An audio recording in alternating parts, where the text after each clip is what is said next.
Dr. Mercy Ebelechukwu Anugu, obstetrician gynecologist, Chief Medical Director, General Hospital,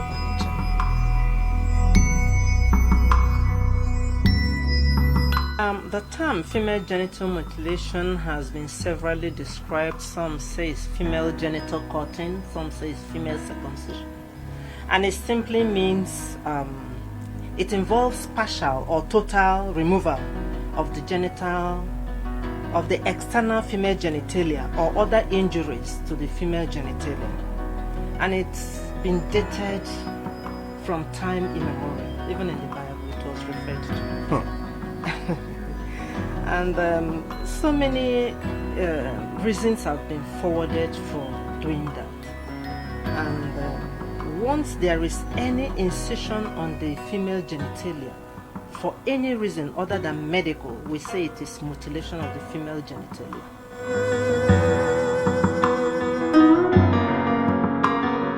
Like, we've done a research to find out why our mothers or the caregivers are trying to do female genital mutilation. And they've said if the genitalia is not cut off, the woman is very wayward, or that and we also found out that the people who are propagating it are people who gain financial control because they make money out of the practice. And so the Medical Women Association of Nigeria on its own did a study. We moved from one brothel to one hotel where we see public sex workers, and almost all of them were circumcised. And we asked ourselves, if really people think that a woman that is not circumcised will be wayward, why is it that all the women in the sex industry are circumcised women? So it really didn't make sense.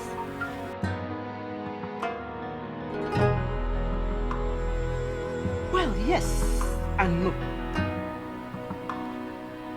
The people who propagate these things, there was a time it was the practice of traditional birth attendants. Then people thought, okay, let's medicalize it so that it will be safer. So some nurses in the hospitals took it up, and some junior workers. They took it up in the communities without the knowledge of the hospitals. So the research we did, we found out that they were the people, because when we did advocacy to traditional rulers, to people whose voices were heard and it could make a meaning to the women groups, the women leaders, the men told us that this is in the domain of the women. So if we wanted to stop it, we should talk to our fellow women. And when we went to address the women, we found all kinds of excuses. After all, it is a nurse in the hospital where you work. Doc, it is a nurse that does it. And when we found out, some of them were auxiliary nurses, some were ward attendants. They will corner the women from the hospital because they collect money from them. So propagating it by health workers was now a means of earning money. And they were making extra dough from circumcising the children until one of them lost their babies.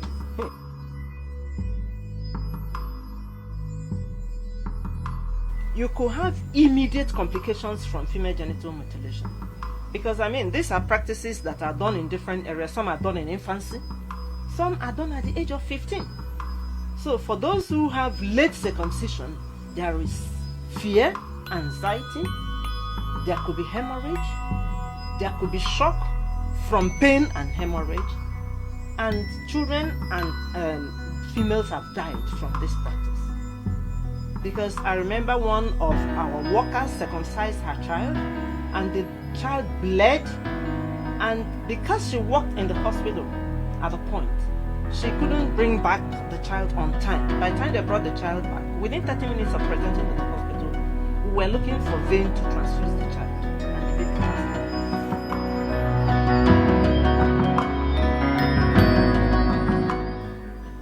Well, yes, it is a global concern because of more people moving from one place to the other. Female genital mutilation is common in Africa, the Middle East, and Asia. But because of so much movement, people from Africa move to the Europe, people from Asia move to the Europe, to America, all over the place. So when they go there circumcised and they have complications of circumcision, because we have immediate complication and chronic or later complication. When they have these complications, it's now a global issue because they are taking the problem that was caused here over to Europe.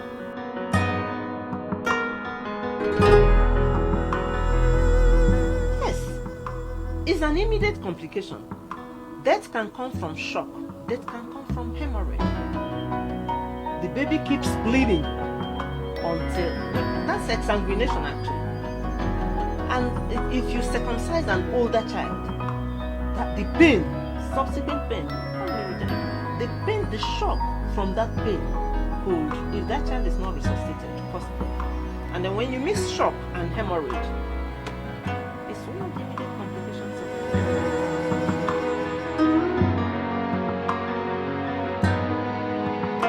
Wow, that's the one that you cannot quantify. Especially when it leads to gynecological complications like anorgasmia, aparunia, gynetricia, narrowing of the vagina that her spouse cannot penetrate, and pain during sex. It causes a lot of psychological trauma. So there is a psychological component to female genital mutilation, and people cannot really quantify it because it's something women shy away from. They hide and they cannot express themselves unless you do a research that is, you don't need to identify them, then they'll tell you the extent to which they have psychological implications to female genital mutilation.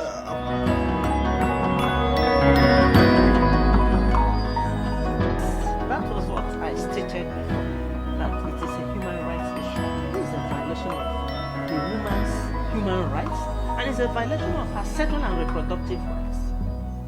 Because it is not her choice. Some are being forced to do it, like the story I told you about somebody whose mother-in-law followed to the hospital to have it done because of superstition. She followed that if she doesn't do that, she can't deliver. And a number of cesarean sections, indications for cesarean sections, is that that baby cannot pass through the scar tissue that has formed following this circumcision.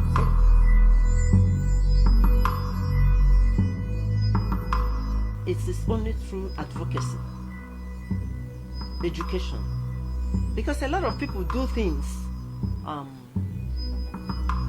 because they don't understand.